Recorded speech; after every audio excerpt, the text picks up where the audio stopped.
आज तक रेडियो सुनता है सारा जहां।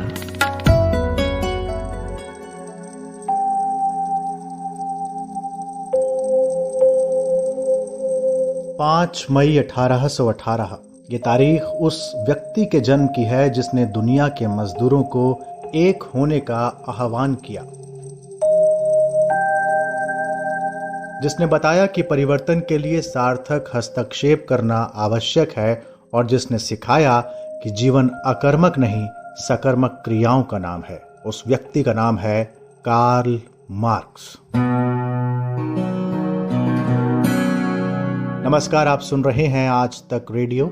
मैं हूं अंजुम शर्मा और आज हम बात करेंगे कार्ल मार्क्स की।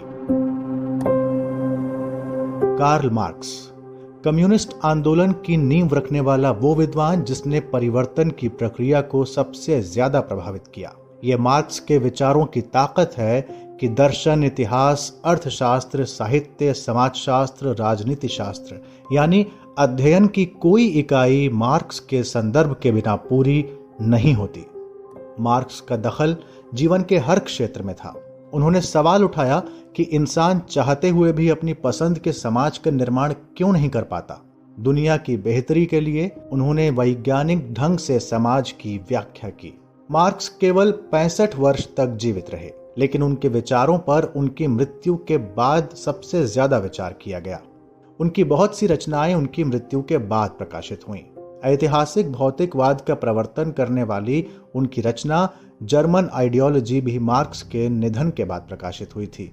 उनके लिखे या कहे पर हुई तमाम बहसों पर हम आगे बात करेंगे, लेकिन एक व्यक्ति के तौर पर कार्ल मार्क्स को देखें तो बच्चों को लेकर वो काफी संवेदनशील थे। वर्ष 1848 में अपने कम्युनिस्ट घोषणा पत्र में उन्होंने बाल श्रम प्रतिबंध का जिक्र करते हुए बच्चों को निजी स्कूल में मुफ्त शिक्षा देने की बात कही थी। इसी प्रकार मार्क्स का कहना था कि अपनी जिंदगी पर केवल आपका और केवल आपका ही अधिकार होना चाहिए, क्योंकि आजाद व्यक्ति के भीतर ही सृजनात्मक क्षमताएं विकसित होती हैं।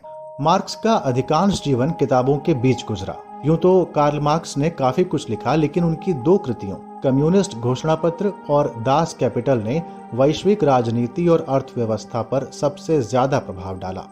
आज हम जिस बराबरी के समाज की बात करते हैं वो मार्क्सवाद का मूल सिद्धांत रहा है। मार्क्सवाद के मूल सिद्धांत पुस्तक के लेखक अशोक कुमार पांडेय का कहना है कि अपने प्रचंड प्रभाव के बावजूद पूंजीवाद जो एक चीज नहीं दे सकता है वो है समानता। मार्क्स की कब्र पर लिखे वाक्य को वो याद करते हैं। कार्ल मार्क्स की कब्र पर एक वाक्य लिखा है कि अब तक के दार्शनिकों ने दुनिया की विवेचना की है, सवाल दुनिया को बदलने का है। और दुनिया को बदलने के इस क्रम में उन्होंने जो अपना दर्शन विकसित किया, जिस दर्शन की कोख से इतिहास भी निकला, आर्थिक सिद्धांत भी निकले, उस दर्शन का केंद्रीय बिंदु है बराबरी। मानव सभ्यता के इतिहास में पहली बार उन्होंने एक ऐसा दर्शन दिया जो मनुष्य और मनुष्य की बराबरी, शारीरिक और मानसिक श्रम की बराबरी और हर तरह के शोषण से मुक्ति का संदेश देता था। मार्क्स के इन विचारों का जितना असर दुनिया भर पे पड़ा है उतना किसी और दार्शनिक के विचारों का नहीं पड़ा है। आज कोई भी दार्शनिक विचार या कोई भी आर्थिक सिद्धांत यह प्रपोज नहीं कर सकता कि हम गैर बराबरी को बढ़ावा देंगे। मार्क्स की सफलता असल में उस पूरे के पूरे माइंडसेट को बदलने की है जो शोषण को दुनिया का सामान्य नियम मानता था। अशोक कुमार पांडेय। इतने बड़े स्तर पर यदि किसी के विचार जिंदगी बदलते हैं या बदलने का आह्वान करते हैं तो आलोचना उसका पीछा न करे संभव नहीं है। विचारकों का एक धड़ा ऐसा भी है जो मार्क्स के विचारों से घोर असहमति रखता है, उन्हें अप्रासंगिक करार देता है। उनके सिद्धांतों को आजादी और हिंसा से जोड़कर देखे जाने के कारण कई मर्तबा उन्हें विभाजनकारी चेहरे के रूप में भी देखा गया है। आलोचक मानते हैं कि मार्क्स के व्यक्तित्व और उनके विचारों को उनके अनुयायी बिना गुण दोष तौले रोमांटिसाइज होकर देखते हैं। मार्क्सवाद का अर्धसत्य पुस्तक के लेखक अनंत विजय कहते हैं कि मार्क्स अपने समय की चिंताओं को समझने में पूरी तरह नाकाम रहे। अगर हम देखें कि मार्क्सवाद या मार्क्स के यहाँ पर्यावरण की कोई चिंता नहीं दिखाई देती है। ये एक बड़ी विडंबना कही जाएगी कि जिस वक्त मार्क्स और मार्क्सवाद का उदय हो रहा था, उस समय औद्योगिकरण का भी दौर चल रहा था। अगर उस लिहाज से भी देखें तो ये एक ऐसा विचारक था जो अपने समय के आसन्न खतरे को पहचानने में नाकाम रहा। पूरी मार्क्सवादी विचारधारा में अगर आप देखें तो कहीं भी आपको पर्यावरण की चिंता नहीं दिखाई देती है। इस तरह के कई प्रसंग हो सकते हैं भी।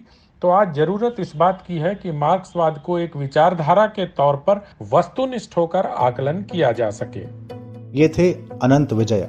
कहते हैं मार्क्स जब युवा थे तो हेगेलियन आंदोलन के प्रभाव में रहे, ठीक वैसे जैसे आज युवाओं का एक बड़ा हिस्सा मार्क्स के प्रभाव में रहता है। लेकिन इन सब के बीच इस पीढ़ी में कुछ ऐसे युवा भी हैं जो मार्क्स से प्रभावित भी होते हैं, लेकिन उन पर सवाल उठाने से भी पीछे नहीं हटते। सुनिए इतिहास के अध्येता सनी मार्क्स और उनके विचारों के बारे में क्या सोचते हैं। एक युवा के रूप में मार्क्स की जो बात सबसे अधिक आकर्षित करती है वो है साहस, परिवर्तन का साहस, स्टेटस को तोड़ने की हिम्मत। मार्क्स हमें ये ऊर्जा देते हैं कि अगर हम अपने हिसाब से समाज में कोई परिवर्तन चाहते हैं तो उसको लेकर हम प्रयास करें। दूसरी बात ये कहें कि गैर बराबरी या असमानता को लेकर मार्क्स ने जितने व्यवस्थित और मुकम्मल ढंग से वैज्ञानिक चिंतन हम लोगों के सामने प्रस्तुत किया है, वो भी हमें एक रास्ता दिखाता है कि हम इतिहास की गति से लेकर समाज की तमाम गतिविधियों में व्याप्त असमानता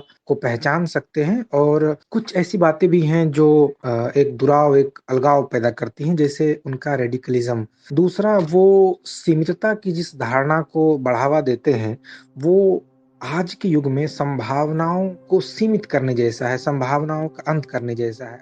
ये थे इतिहास अध्येता सनी।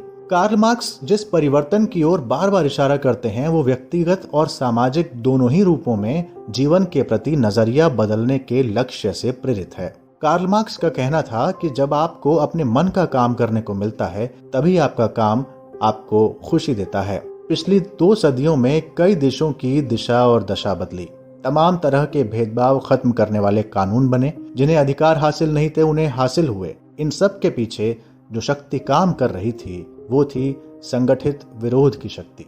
ये संगठित विरोध ही समझौताहीन क्रांति का आधार है। मार्क्स की आलोचना हो सकती है, होती है। नए विचारों के लिए वाद प्रतिवाद संवाद जरूरी भी है, लेकिन जिस एक बात पर हम सबकी सहमति होगी वो है अन्याय, गैर बराबरी और शोषण का खात्मा। और यही तो कार्ल मार्क्स के विचारों का सार भी है।